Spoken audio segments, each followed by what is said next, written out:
Hello, all. My name is Noah Johnson, and this is the Political Power Exhibit. The Political Power Exhibit explores the ins and outs of political power in art. Political power is best defined as the influence a party has on another. For example, a king possesses significant political power over his subjects. Throughout history, people have hungered for political power, the ability to have influence and control over other people. Civilizations have risen and fallen due to shifts in political power. Historians often note different time periods based on who possessed political power. Political power is one of the most influential art themes, and political leaders have utilized art since the dawn of civilization. The theme of political power comes in all mediums and all classifications of art, from paintings to pottery to sculptures. Political power depicts everything from gods to emperors to pharaohs. Each piece was painstakingly selected to give the viewer a deeper, more comprehensive understanding of political art through the centuries. Each piece offers a different definition of political art that demonstrates the breadth of the political power topic. When one looks upon this exhibit, one is transported from one era to another, easily comparing civilization to civilization. In an instant, one is taken from ancient Egypt to ancient Greece to the Gothic era. As one progresses through the exhibit, one can't help but notice the changes in the demonstration of political art, political power. By the end, one will truly understand how the impact and political power itself has evolved throughout time. We will start out in the ancient Egypt era. This statue is made of a meta-greywack material and was created under the rule of Psamtik II. This is a statue of Harbys, an Egyptian official, who is shown protecting a depiction of the Egyptian god Osiris. This statue not only shows what Harbys look like, but also of the god Osiris, thus providing insight to ancient Egyptian culture. This relates to my theme of political power because not only was Harbys an Egyptian official, which is political in itself, he is entrusted in protecting an important god to the Egyptian people. This establishes political power as well, because it shows that the gods are on the side of the Egyptians. The next piece is also ancient Egyptian. This is a piece of ancient Egyptian descent constructed out of a black bronze material. This piece represents the head of the pharaoh Ptolemy, Ptolemy II or Ptolemy III. This statue depicts Ptolemy wearing a hat or some sort of head garb, which may have had ceremonial purposes. This piece relates to my theme of political power because it depicts a pharaoh. Pharaohs are political by nature due to their immense power and control over the Egyptian kingdom. They were the kings of Egypt. Now we are moved to the ancient Near East. This statue portrays a man on top of a two-story building holding onto two lions. This statue is made out of a ceramic material. The statue has several different aspects like the details on the side of the building. The patterns are seen ascending the sides as well as the door on the first floor and the window on the second. The detail, despite the age of the piece, is truly spectacular.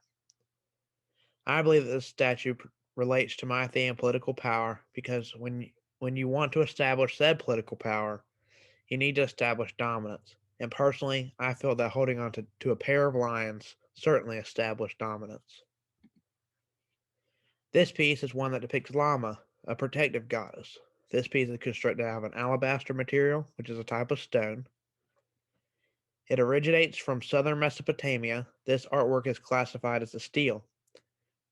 When looking at this piece, one cannot help but notice the intricate, complex details that completely cover the piece. This piece exemplifies my theme of political power. Since this piece depicts Lama, a protective goddess, it was very important to their culture. I can imagine the people during that time worshiping this deity in the hopes that she would protect them. I believe that worship is key to having political power and sway within a civilization. Now we're moving to the ancient Greece. This is a statue of Aphrodite. It is constructed of bronze. Aphrodite is seen holding and inspecting an apple in this piece. Upon closer inspection of the piece, one begins to notice the true Hellenistic style, the intricate details, the focus on beauty, the natural proportions. Everything about this piece exemplifies Greek art. This piece exemplifies my theme of political power in many ways. Aphrodite was a Greek goddess, which caused ancient Greeks to worship her. And when one has worshippers, they influence their daily lives, thus creating political power. This god was important to the Greeks enough to make a statue of her, thus portraying evident political power. While the subject of this statue is unclear, although many believe to be Hades' wife, this piece is of ancient Greek descent. This head carving, constructed out of marble, and this statue depicts a female with curlier hair. It is believed that this head was intended to be a piece of a bigger statue that would have shed more light on who the subject is. This piece relates to my theme of political power because in Greek culture, the gods were very important to them. The gods served as an explanation of how and why the world worked. They believed that gods had powers over things that they couldn't control, like the weather. So as a result, people worship the gods, and this establishes political power. Now we've been moving in an Etruscan direction. This piece is of Etruscan descent, is constructed out of an alabaster material. This piece depicts what appears to be a wealthy woman. This is gathered by the fact that she is lounging on a bed, holding a fan, and has ornate clothing on. And below her, soldiers are fighting with one another. It looks as if she was watching them fight for entertainment. This piece relates to my theme of political power due to the fact that it appears a woman from a wealthier background is watching men fight one another to death. I personally believe that one has to have a high level of political power to spectate such an event. This lady reminds me of royalty, and royalty have political power. This piece is classified as crater. This crater depicts the interaction between two men, one armed for battle. It is of Etruscan descent. It is constructed out of terracotta. Every inch of this piece is covered in detail, contributing to the story. The characters and scenes are a reddish brown color, making it a red figure crater. This piece relates to my theme of political power in many ways. Both men on the piece look like they are preparing for battle, which directly ties to political power. One has a spear and helmet, while the other prepares his horse. This scene conveys power to the viewer. Thus, it exemplifies my theme of political power. Now we'll be heading to ancient Rome. This piece is constructed out of bronze, and it depicts the Roman Emperor Trebonius Gallus. This statue stands just under 8 feet. The detail on the clothing on his shoulder is simply amazing. Gallus is seen standing in a confident, almost heroic pose that is fit for an emperor. This piece relates to my theme of political power because of who the subject of the statue is. It is an emperor of one of the largest empires to ever be on Earth. That tied together with the pose and persona established by the statue, this whole piece clearly states political power. This piece depicts an interaction between a Roman soldier and a barbarian. It comes from ancient Rome and is constructed out of a bronze material.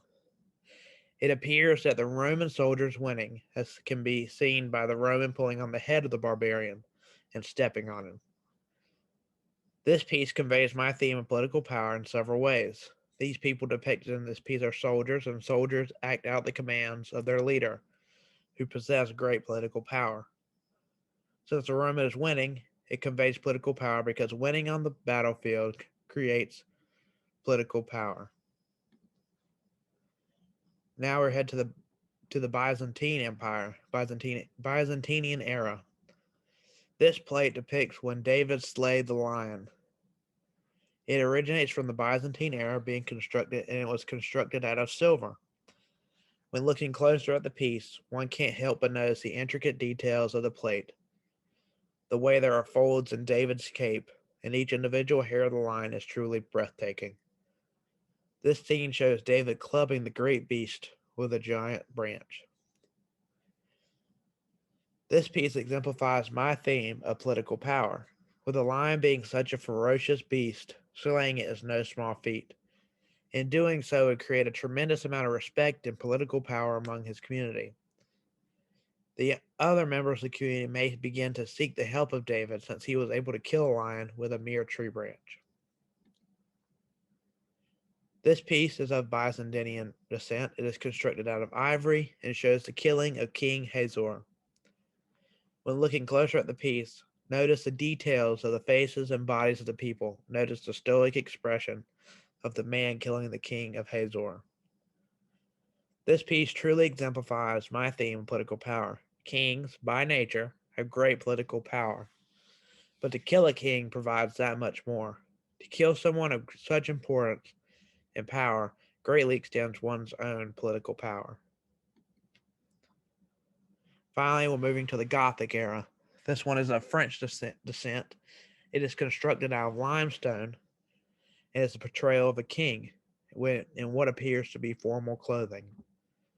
There is great detail on the clothing that the king is wearing, everything from the tassels draping from his robes to the wrinkles on the cloth around his waist. This piece relates to my theme of political power since it depicts a king. Since kings do have control over their kingdoms and have the complete power to change the laws and how the nation works, it truly represents political power, along with the fact that he is wearing formal clothing like robes and a crown, just multiplies the already established political power. This piece depicts a seated King Herod. It is constructed out of marble and comes from the Gothic era as well. This piece is classified as a sculpture. When looking at this piece, one can't help but feel that the King Herod is indeed thought. I feel this gives the impression of both wisdom and intelligence. I feel that this piece exemplifies my theme of political power in a couple of ways. Since it does depict a king, it has political power by nature, but the positioning and pose of Herod also gives the impression of deep thought. I felt that this would have depicted Herod as a thoughtful king, giving him more political power because of such a display of intelligence. This piece depicts Jesus' descent from the cross and the disciples taking him off the cross. This piece is from the Gothic era. It's constructed out of ivory, whalebone, and hints of paint and gilding. When you look closer at the piece, one cannot help but notice the details on the piece. Everything from the hair to the wrinkles in the robes absolutely amazed me. This piece exemplifies my theme of political power. The death and resurrection of Jesus is a core belief in the Christian faith. Since it represents one of the most important scenes of the Christian religion, it naturally possesses political power. This scene has had such an impact on the world, so much impact that it has shaped civilizations. This piece screams political power. This final piece is a depiction of Moses holding the Ten Commandments. This piece is constructed out of limestone and is from the Gothic era. When one looks closer, one can't help but notice the intricate details on Moses' beard and tablet. These details remain despite the weathering the piece has received over the years. This piece relates to my theme of political power. Moses is seen holding the Ten Commandments in this piece. The Ten Commandments in a few different religions are the 10 rules given to Moses by God for people to live by. This truly represents political power because anything that depicts God given guidelines to live your life by possesses tremendous amounts of political power. And this is my works cited page.